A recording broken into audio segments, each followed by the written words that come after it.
কাশেম আরমান, আপনার কাছে জানতে চাই, ৮ বছর তো দীর্ঘ সময়। ৮ বছর আপনি ওখানে কি করতেন? ছোট্ট জায়গাটার ভিতরে কিভাবে দিনের পর দিন পার করতেন? সত্যি অসহ্য মনে হতো যে মৃত্যু হচ্ছে ভালো। কিন্তু আমি নিজেকে একজন আধ্যাত্মিক বিশ্বাসী মানুষ মনে করি। আমি যখন বুঝতে পারলাম যে আমি অপহরণের শিকার হয়েছে, হয়তো আমি এখান থেকে জীবিত বেরোতে পারবো না, তখন আমি নিজেকে বলতাম দুনিয়াতে যখন চলে গেল, যতটুকু সম্ভব আমি আমার পরকালের অ্যাকাউন্টটা যেন ভারী করে যেতে পারি। আমি চেষ্টা করেছি যতটুকু সম্ভব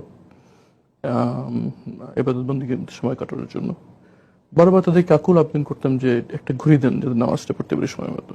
আর যদি কিছু না দেন, কথা বলি মনে হয় যে আপনারা মুসলমান, আমি মুসলমান, একটা ক্রস শিট দেন, আল্লাহকে যে ডাকতে পারে।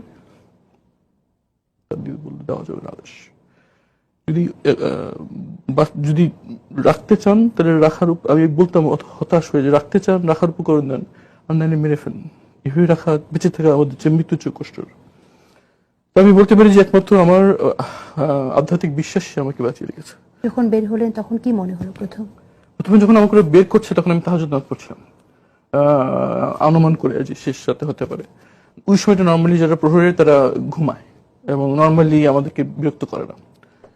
আমার সময় নামাজ পড়ছিলাম, আমার সময় 10-12 জন আমার সেল ঢুকে গেল। ঢুকে আমাকে বললো, কড়া কণ্ঠে বললো যে নামাজ শেষ করেন তাড়াতাড়ি। নর্মালি এটা তারা করে না, করতো না আগে। আমি তাড়াতাড়ি নামাজ শেষ করলাম। তারা আমাকে চোখ বাঁধতো যে জিনিসটা দিয়ে, সেটা ছিল সোয়েট রেজিস্ট্যান্ট ফেব্রিক টাইপের এক ধরনের, যেটা ইউজুয়ালি সিকিউরিটি ফোর্সের ইউনিফর্মে ব্যবহার করা হয়। সেটা খুলে তারা আমাকে গামছা দিয়ে চোখ বাঁধলো, গামছা দিয়ে হাত বাঁধলো, বের করে তারা আমাকে বের করে নিয়ে চলে গেল। আমি তো আসলে বুঝতে পারিনি যে বাইরে বিপ্লব ঘটে গেছে। আমি মনে করলাম ওরা মনে হয় আমাকে মেরে ফেলবে। মনে মনে দোয়া করছিলাম যে আমার জন্য মৃত্যুটা সহজ হয়। তারা আমাকে গাড়িতে নিয়ে গাড়ির ফ্লোরে শোয়া ফেললো। আমার উপরে দুজন বসলো, আমার গায়ের উপর বসে গাড়ি চলা শুরু করলো। চলতে চলতে চলতে চলতে শেষ মুহূর্তে একটা জায়গায় যে তারা আমাকে জিজ্ঞেস করলো, গাড়ি থেমে গেলো, আমাকে বসার হলো, জিজ্ঞেস করলো আমরা কারা। আমি বললাম, আমি অস্বীকার করলাম, কারণ আমি তো স্বীকার করার সুযোগ নেই। তারা বললো যে আপনি কোথায় ছিলেন। আমি বললাম আমার জানা নেই। তখন একটা কথা বললো আমার, যেটা আমার মুখে ধাক্কা লাগলো, বললো সবাইকে এটাই বলবেন। তখন আমার কাছে মনে হলো মনে হয় আমাকে মারবে না, কারণ মারলে তো কথা বলার প্রশ্ন আসে না। আমি একটা ধাক্কা খেলাম, আমি পড়ে গেলাম, গাড়ি চলে গেল। তখন আমি মনে হচ্ছিল যে এখন একটা গুলির আওয়াজ শুনবো আর সব শেষ হয়ে যাবে। মনে মনে সূরা ইয়াসিন পড়ছিলাম, সূরা ইয়াসিন পড়লে মৃত্যু সহজ হয়। সেই মৃত্যুর জন্য ওয়েট করছিলাম, কিন্তু দেখলাম যে কিছু আওয়াজ নাই, কিছু নাই, ঝিঝি পোকার আওয়াজ শুনতে পাচ্ছি। তখন অনেকক্ষণ পর অনেক সাহস করে একটু হাতটা দিয়ে চোখটা করার চেষ্টা করলাম, দেখলাম যে এমনভাবে পড়েছে আমি খুলে ফেলতে পারলাম। খুলে দেখলাম যে আমি একটা অন্ধকার প্রান্তে দাঁড়িয়ে আছি, পিছনে জঙ্গল আর সামনে অন্ধকার। আর আমি যেটা পরে আপনার ডাক্তার বলেছিলাম, আমার অপুষ্টির কারণে আমার 2 চোখে ছানি পড়ে গিয়েছিল। আমি সব ঘোরা দেখছিলাম, দূরে একটি অল্প আলো টিম টিম করে জ্বলছে, আমি দেখতে পাচ্ছিলাম। আমি আলোর দিকে হাঁটা শুরু করলাম। হেঁটে যে অনেক দূর হাঁটার পর কাছে যে দিলাম, এটা একটা কনস্ট্রাকশন সাইট। ওখানে একটা সাইনবোর্ড লেখা, সেখানে লেখা দিয়াবাড়ি উত্তরা। এই আমি বুঝতে পারলাম আমি এখানে আছি। আমি কিন্তু তখনও আমি জানতে পারিনি যে আমি বাইরে বিপ্লব ঘটে গেছে। আমি তখন বলতে পারছিলাম না আমার আমার পরিচয় কি। আমি অনেক বললাম যে আমার ফোন টোন সব চুরি হয়ে গেছে, আমার বাসায় মিরপুর, আমি কিভাবে যাবো। তারপরে ওদিক যেতে থাকেন আর কি। তো ওখানে যে আমি একটা মসজিদে যাই, তখন ফজর আজান হয়ে কাছাকাছি। ওদিকে যে থাকতে থাকতে আমি ওই যে একটা জায়গা আছে এখানে রাস্তা খালি প্লট, ওই জায়গাটা পেয়ে গেলাম, ওটা পরিচিত। তারপর হাঁটতে হাঁটতে আমি হাঁটতে থাকি, তখন কিছুক্ষণ পর আমি দেখলাম যে একটা বড় জায়গায় সাইনে লেখা মেট্রো রেল স্টেশন। আমি জানতাম না যে হয়ে গেছে মেট্রো রেল। এবং তখন ফজর আজান হয়, আমি সবজি বিক্রেতা হেঁটে যাচ্ছে, তাদেরকে আমি জিজ্ঞেস করলাম যে আজানটা কোন দিকে। তারা মসজিদ দেখে গেল। আমি মসজিদে যেয়ে দেখলাম যে 15 নম্বর সেক্টর জামে মসজিদ। সেখানে নামাজ পড়লাম, মনে মনে খুব ইয়া করছে, কারণ আমি তো জানি যে এখন স্বৈরশাসক চলছে। আমার পরিচয় দিলে আমার কোন বিপদ আসবে, ভয় আমি পরিচয় দিতে পারছিলাম না। আমার ফোন নাম্বার এতদিন দীর্ঘদিন মনে নেই কিছু আমার। তো আমি অনেক নামাজ পড়ে অনেক সাহস নিয়ে ইমাম সাহেবের সাথে গেলাম। উত্তরা যেহেতু বুঝতে পেরেছি, উত্তরা একটি অলাভজনক একটি প্রতিষ্ঠান, একটি হাসপাতাল ছিল, যেটা আমার পিতা প্রতিষ্ঠা করে রেখেছেন। তো আমার অনেক মানে মানে আমার ইয়ে হলো যে উঠে গেলে হয়তো লোকজন আমাকে চিনতে পারবে। আমি ইমাম সাহেবকে যে বললাম যে ভাই আমি তো সব চিন্তা হয়ে গেছে, উত্তরায় একটু হাসপাতালটার পাশে আমার আত্মীয় থাকে, আমাকে নিয়ে যাবে নাকি। তো উনি আমাকে হাসপাতালে নিয়ে গেলেন। হাসপাতালের লোকজন, আমি একটু ময়লা লুঙ্গি পরা ছিলাম, ছেঁড়া গেঞ্জি গায়ে ছিল, গায়ে গামছা যেটাতে চোখ ভিতরে গায়ে ভরা ছিল, তারা আমাকে ঢুকতে দিচ্ছে না। বলছে যে কি কি দরকার, বললাম একটু কথা বলা দরকার, বড় স্যার কেউ আছে নাকি? বলে বড় স্যার তখন তো ভোরের সময়, বলছে 9টার দিকে আসবে, দূরে যান। আমাকে দূরে সরাই দিল। তো আমি রাস্তায় বসে থাকলাম, বসে বসে করছি। আস্তে আস্তে দেখলাম যে ক্লিনাররা আসলো, ডাক্তাররা আসলো, অনেক একজন স্যুট টাইপের একজন আসলো আর কি। তখন আমি দৌড়ে তার কাছে গেলাম। সে দেখলাম আমাকে লুঙ্গি পরে একটু দৌড়ে আসতে দেখে সে তার মোবাইলটা তাতে পকেট হয়ে ফেলে, যাতে ভয় আশঙ্কা করতেছে কে আমার চেয়ে চিনতে পারেনি। কাছে গিয়ে আমি খুব দেখলাম যে আশা করছি একটু চিনে কিনা আমাকে, আমার তো চেহারা নষ্ট হয়ে গেছিল। দেখলাম সে চিনতে পারছে না। আমি তাকে বললাম যে ভাই খুব বিপদে পড়ে আপনার কাছে আসছি, একটু মোবাইলটা একটু ব্যবহার করা যাবে নাকি? সে খুব সন্দেহ থেকে তাকাচ্ছে আমার দিকে, মোবাইল কেন? আমি বললাম একটু বিপদে পড়ে এসেছি, একটু যদি দেখাতে সুযোগ দিত। সে তখন তো মোবাইলটা আমাকে দেয়, তখন আমি গুগল সার্চ করি আমার নাম, তখন আমার ওই ছবিটা উঠে আসে যে স্যুট টুট। তো আমি মোবাইলটা আমার মুখের কাছে নিয়ে দেখলাম, চিনতে পারছেন? সঙ্গে সঙ্গে কেটে আমাকে জড়ো করলো, কিন্তু বলে ভাইকে ফেরত পেয়েছি, দেশ স্বাধীন হলো, ভাইকে ফেরত পেয়েছি। দেশ স্বাধীন হয়েছে মানে সেই মধ্যে জানতে বললাম দেশ স্বাধীন হয়েছে। পরে আমি মনে আছে তার বাসায়, তার অফিসে বসে ল্যাপটপে আমি দেখলাম যে গুলি হচ্ছে, গুলি হচ্ছে, বাচ্চা ছেলে গুলির সামনে দাঁড়িয়ে আছে, মারা ছেলেদেরকে গুলি লাইনে পাঠিয়ে দিচ্ছে। এই তরুণ যাদের এইসব জেনজি, যাকে সবাই অত্যন্ত ছোটাছুল করতো, যারা ট্যাব এবং গেমস নিয়ে পড়ে থাকে, প্রাইভেট ইউনিভার্সিটির ছাত্র যাদেরকে অন্য পাবলিক স্টুডেন্ট যাদের ফার্মের মুরগি বলে ডাকে, তারা গুলির সামনে বুক পেতে দিয়েছেন, যার কারণে আজকে আমরা দিনের আলো দিচ্ছি। নাহলে হয়তো আমাদের ওখানেই মৃত্যু হতো।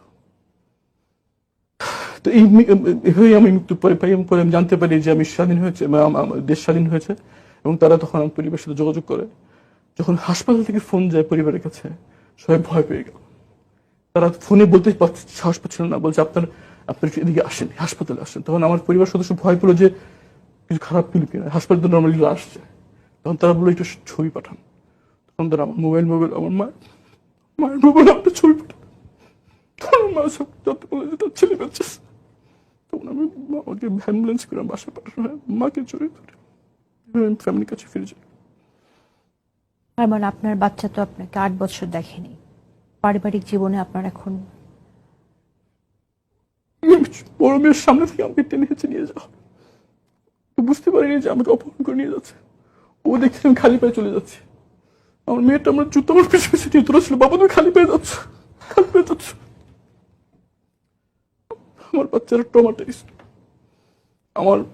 আমার অপহরণের পর আমার পরিবার সবসময় চেষ্টা করেছে আমার বিষয় নিয়ে কথা বলার জন্য, দুনিয়া, দেশে এবং দেশের বাইরে। এর ফলে নিয়মিতভাবে আমার পরিবারকে হয়রানি করা হয়েছে। এই পরিমাণ হয়রানি তাদেরকে করা হয়েছে যে যখন পুলিশ তাদের বাসায় আসতো, পাশের বাসায় প্রতিবেশীরা মনে করতো মনে হয় কোনো সন্ত্রাসী হামলা হয়েছে, সেখানে পুলিশ হয়েছে। আপনারা সবাই জানেন যে যখন টিউলিপ সিদ্দিকীকে প্রশ্ন করে আমার ব্যাপারে, তখন এই পরিমাণ পুলিশ আমার বাসায় এসেছিল, আশেপাশে সব লোকজন বলেছিল আমার মনে করছে এখানে মনে হয় কোনো জঙ্গি ধরা পড়েছে, এই জন্য এই তারা এসেছিল। তাদের হয়রানির ফলে আমাদের প্রত্যেক সম্পদ থেকে আমাদেরকে পালিয়ে যেতে হয় এবং তারা অন্যত্র থাকতে বাধ্য হয়। আমি, আমার পরিবার, আমার সন্তানরা সবাই ট্রমাটাইজড। আমার বাচ্চারা স্কুলে গার্ড থেকে ভয় পায়, আমার মেয়েরা ঘুমিয়ে কেঁদে উঠেছে, বাবাকে নিয়ে গেছে, মাকেও নিয়ে যাবে, আমরা এদিন ঘরে থাকবো, এই দুঃসব আমার বাচ্চারা। এটি শুধু একটি না, এই গুম, এই আয়নাঘর, এই এনফোর্স ডিসঅ্যাপিয়ারেন্স শুধু একটি জীবন না, এটি শত শত জীবনের কান্নার কথা, হাজার হাজার স্বপ্ন ধ্বংস হওয়ার কথা, এবং একটি জাতির সত্তার সারা বিশ্বের কাছে কলঙ্কিত হওয়ার একটা কথা। নূর খান লিটন, বিচার নিয়ে আপনি বলছিলেন, হুম্মাম কাদের যেটা বললেন যে আল্লাহর বিচার কথা বললেন, যদি দুনিয়ায় বিচার করা না যায় উনি আল্লাহর বিচারের কথা বললেন, কিন্তু আমরা তো দুনিয়ায় অপরাধীদের বিচার দেখতে চাই। আপনি কতটুকু আশাবাদী? তো এই সরকার কি এটা পারবে? কি ধরনের চ্যালেঞ্জ আসলে সরকার ফেস করছে? প্রথম হচ্ছে, এক কথায় যদি আমার জবাব দিতে হয়, আল্লাহর বিচার তো অবশ্যই, দেশের বিচারও আমি মনে করি যে হবে।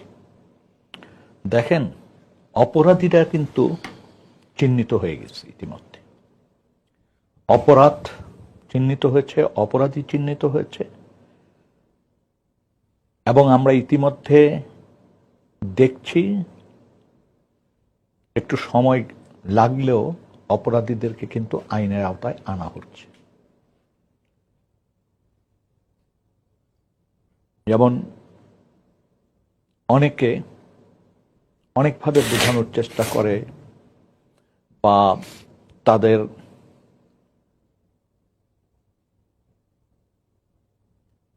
তৎপরতায় এরকমটি মনে হতে পারে এক ধরনের প্রেশার, চ্যালেঞ্জ। কিন্তু আমি অনেস্টলি বলছি, কোনোভাবেই বিচারের বাইরে এটা থাকবে না। আল্লাহর উপর এই ভরসাটা রাখেন, বিচারের বাইরে কেউ থাকতে পারবে না। এখন প্রশ্ন হচ্ছে, বাহিনীগুলি বলি, সেনাবাহিনী বলেন, পুলিশ বলেন, ডিজিএফআই বলেন, ডিবি বলেন, র্যাব বলেন, যেমন আনুষ্ঠানিকভাবে ইতিমধ্যে কিন্তু পুলিশ এবং র্যাব ক্ষমা চেয়েছে। ক্ষমা কিন্তু একটা, চাওয়াটা কিন্তু একটা মহৎ ব্যাপার, এটাকে অস্বীকার করা যাবে না। এই ক্ষমা মানে কিন্তু এইটা না যে তাদের অপরাধ ক্ষমা, তাদের রিয়ালাইজেশনের ব্যাপারটা। এখনো যারা মনে করছেন তাদের অঙ্গভঙ্গিতে, তাদের তৎপরতায় মনে হচ্ছে যে তারা অনেক কিছু লুকিয়ে রাখার চেষ্টা করছেন, আসলে এটা সম্ভব না আজকের যুগে।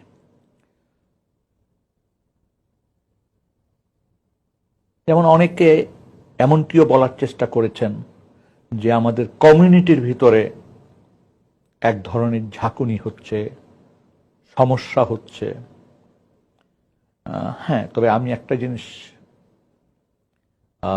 বোঝার চেষ্টা করেছি, ঊর্ধ্বতন যারা আছেন বিভিন্ন বাহিনীর, এমনকি ইন্টেলিজেন্স এজেন্সিরও যারা ঊর্ধ্বতন আছেন, তারা একটা জায়গায় সম্ভবত যত যাই বলেন না কেন, তারা একটা জায়গায় এটুক পর্যন্ত স্বীকার করেন যে যারা অপরাধী তাদেরকে চিহ্নিত করে নিশ্চিত হয়ে আইনের আওতায় নিয়ে আসা হোক।